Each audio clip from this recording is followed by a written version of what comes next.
All right, guys, we're still in 7.3, which is talking about multiplying special cases.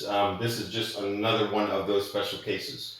In the last example, we multiplied two things that were exactly the same. For example, they gave you guys something like this. And this second power meant that there was two of these that we had to expand. And something special happened in the middle, right? You were able to combine both the terms in the middle and they practically doubled up. But in this case, notice that they didn't write both of these to the second power. And the reason for that is because they're not the same. One is a plus and one is a minus, so I can't rewrite it to the second power. So let's see what happens when you multiply two things together that are considered basically the opposites. They look the same, but one is a plus and one is a minus. So let's go ahead and get started. I am still going to use the two different methods, so I'll use distribution the first time and the box method the second time. Let me first start off by writing my ones, and let's start off by distributing this guy. So you have 5 times 5, that is 25. X1 times x1, remember when you multiply two of the same bases, you're supposed to add the x1s. So 1 plus 1, that will give me 2. Multiply those guys together now. You have 5 times negative 7, that's negative 35. Both of them didn't have an x, so that means this x1 stays the same. Now we're done with the 5x. We already did it by both of those guys, so now we'll do the same thing to that 7. You have 7 times 5, that's positive 35. They both didn't have an x, so that means that x1 will stay the same. And then we have 7 times negative 7, which is negative 49. Now, like I said in the last example, because you have two of the exact same things, same number and same sign, the term in the middle doubled up. But in this case, when they're opposite, look what happens to the two middle terms. These are what you call opposites, as in they are going to cancel, because 35 minus 35, that's 0, they're gone. So the only thing you're left with is that 25x squared and the minus 49.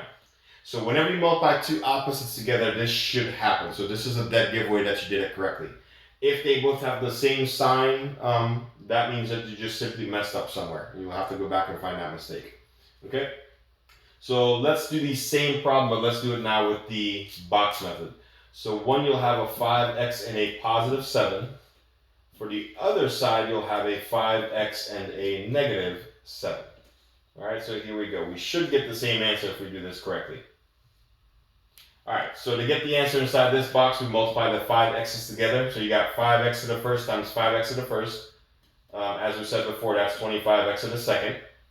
When you multiply these guys together, 7 times 5x to the first, that's 35x to the first.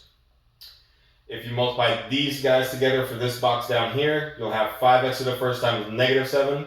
That's a negative 35x to the first. And finally, this box down here, we'll multiply these two together. You have 7 times negative 7. That's a negative 49. And just like in my previous answer, these two guys over here diagonal from each other are opposites, so they will cancel each other out. So just like in the distribution method, your answer will be this 25x squared minus that 49. So up to you which method you prefer to use. So in part B, if I do it correctly, my two terms in the middle should cancel out, right? So here we go. Let's first start with this 9x squared. Distribute that to both of those guys. You have 9 times 9, which is 81. x2 times x2, keep in mind, add them together. 2 and 2, that gives you 4. Now multiply those guys together. You have 9 times 4, which is 36. Both of them didn't have an x, so that means this x squared term stays the same. Now we're done with the 9x squared. Let's do the same thing with that negative 4. You have negative 4 times 9. That's a negative 36. They both didn't have an x squared, so that x squared stays the same. And then you have negative 4 times 4. Some people would say that cancels out. No, it doesn't, guys. This is multiplication. It's not addition. It's negative 4 times 4. That's negative 16. And if you take a look at my middle terms, I know I did this correctly, because what's going to happen? They're going to cancel out, aren't they? Because these two are considered opposites. Again, that should always happen when you multiply two opposites together. So your answer is just 81x to the fourth minus that 16 at the end. Now let's go ahead and do the same problem, but let's do the box method instead. So you have a 9x squared and a negative 4. And on the side, you have a 9x squared again, but this time with a positive 4. So here we go. Alright, so to get the answer inside this box, we'll multiply these two together. 9x squared times 9x squared, that gave us 81x to the fourth. To get the answer inside this box, multiply these two guys together. 9x squared times negative 4, that gave us a negative 36x squared. This guy down here, together we'll multiply these two. You have 9x squared times a positive 4, that's a positive 36x squared. And last one, multiply negative 4 times 4 to get this guy, which is negative 16.